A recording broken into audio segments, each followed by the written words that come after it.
Shri Kailas Soni. सभापति जी, You have 5 minutes. जी, मैं जल अधिनियम 1974 में प्रस्तावित संशोधन के पक्ष में बोलने के लिए खड़ा हूँ। सबसे पहले तो मैं माननीय भूपेंद्र यादव जी का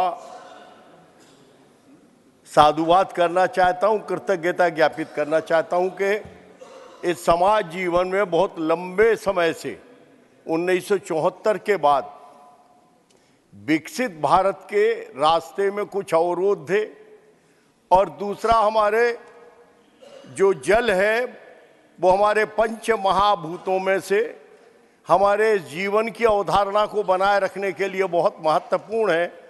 उसका संतुलित विवेकपूर्ण उपयोग हो, इसके लिए कानूनों में संशोधन की आवश्यकता थी। इसके लिए हम यादव जी का अभिनंदन करते हैं, उनको आभार व्यक्त करते हैं। देखिए, लोकतंत्र में कानून ही प्राण है। लोकतंत्र पहलवानी का विषय नहीं है। लोकतंत्र जनता जो दर्द महसूस करे और सबसे लोकप्रिय और अच्छी सरकार जितने जल्दी उस पर निर्णय करे और कानून बनाए, वो सबसे सफलतम सरकार। और इसलिए हिंदुस्तान में सबसे लोकप्रिय नेता के रूप में माननीय प्रधानमंत्री नरेंद्र मोदी जी स्थापित हुए। आजादी के बाद पूरे सदन के ध्यान में होगा कि ऐसा इतिहास हिंदुस्तान की किसी सरकार ने स्थापित नहीं किया कि इतने अंग्रेजों के जमाने के कानून निरसित किए गए और देशकाल परिस्थिति के अनुरूप इतने नए कानून स्थापित किए गए। कानूनों के कारण सरकार की पहचान होती है और यही बात हमारे लोकतंत्र के जो सबसे बड़े समीक्षक कहें, सी राजगोपालाचार्य जी, डॉक्टर राम मनोहर लोहिया जी और हमारे जो गाइड गार्जियन और फिलासफर हैं पंडित दीनदयाल उपाध्याय जी, सबकी एक अपेक्षा रही है कि जनता के अनुरूप कानून, और ये कानून 3 लक्ष्यों को लेकर के प्रस्तुत किया गया है।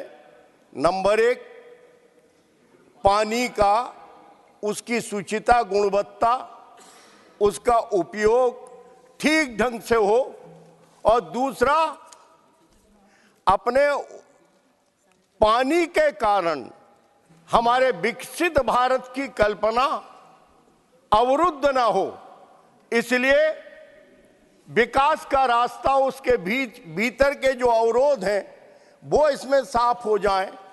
और नंबर 3, कानून की एक रूपता।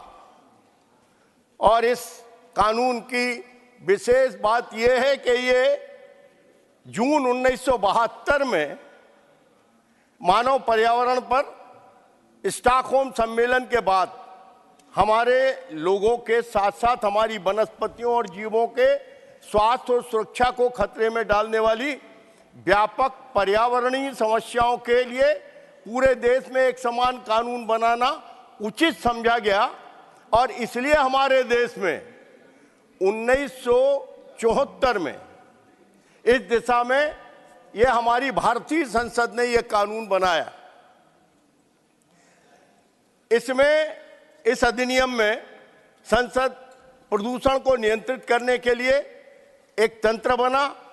यह अधिनियम जल प्रदूषण की रोकथाम, नियंत्रण तथा जल की पूर्णता को बनाए रखने के लिए बहाल करने के लिए मुख्य कानूनों में से एक है।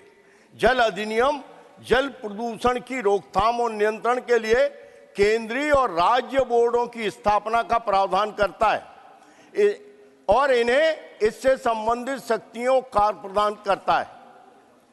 चूंकि जल भारत के संविधान की 7वीं अनुसूची में प्रावधानित किया गया है, एक राज्य का विषय है, इसलिए जल अधिनियम संविधान के अनुच्छेद 352 के खंड 1 के अनुसरण में, अर्थात असम, बिहार, गुजरात, हरियाणा, हिमाचल प्रदेश, जम्मू और कश्मीर, कर्नाटक, केरल, मध्य प्रदेश, राजस्थान, त्रिपुरा, पश्चिम बंगाल राज्यों के सदनों द्वारा प्रस्तावित पारित किए गए प्रस्ताव के अनुरूप यह अधिनियम स्थापित किया गया। ये अधिनियम द्वारा इसमें 1974 के जो अधिनियम है, इसमें जो विसंगति है कि इसमें विभिन्न दंडात्मक प्रावधान किए गए, जैसे कि धारा 20, 32, 33 से इसके तहत जारी किए गए निर्देशों का उल्लंघन करने पर उल्लंघनकर्ता को 3 महीने तक की कैद या जुर्माने से दंडित किया जा सकता है, और धारा 30 या 33A का उल्लंघन करने पर एक अवधि के लिए कारावास से भी दंडित किया जा सकता है। ऐसी अवधि जो 1 वर्ष और 6 महीने से कम नहीं होगी, लेकिन जिसे 6 साल तक बढ़ाया जा सकता है और जुर्माना भी लगाया जा सकता है। और यदि ये विफलता जारी रहती है तो अतिरिक्त जुर्माना भी लगाया जा सकता है, जो प्रत्येक दिन के लिए 5,000 रुपये तक बढ़ाया जा सकता है, जिसके दौरान ऐसी विफलता जारी रहती है। इस तरह की पहली विफलता के लिए दोषी ठहराए जाने के बाद किया जाता है। यदि उल्लिखित विफलता दोष सिद्धि की तारीख के बाद 1 वर्ष की अवधि से अधिक जारी रहती है तो दोषी पाए जाने पर अपराधी को कारावास की सजा होगी, जो 2 साल से कम नहीं होगी, लेकिन जिसे 7 साल तक बढ़ाया जा सकता है। और इससे काम करने वाले जल का उपयोग करने वाले उद्योगपतियों में एक भय का वातावरण देश में बना। इसको संशोधित करने की आवश्यकता महसूस हुई और यह वर्तमान संशोधन प्रस्तुत किया गया। हमारे 1974 के जो संशोधन है जी, इसका मूल उद्देश्य, आखिरी में मैं कंक्लूड करता हूं, इसका मूल उद्देश्य जो है छोटे अपराधों के लिए कारावास के डर को खत्म कर देना, व्यापार करने में आसानी की दिशा में एक कदम है। प्रस्तावित दंड छोटे उल्लंघनों में अभियोजन के उत्पीड़न के बिना उल्लंघनों के खिलाफ एक निवारक भी साबित होगा। ये प्रस्ताव सभी न्याय क्षेत्रों में प्रक्रियाओं को एक समान बना देंगे, ताकि उद्योगों को कई अलग अलग अनुपालनों का पालन न करना पड़े। वायु अधिनियम के तहत कुछ उद्योगों को अनुपालन से छूट देने के लिए सरकार को सशक्त बनाने के लिए एक सक्षम प्रावधान भी प्रस्तावित है।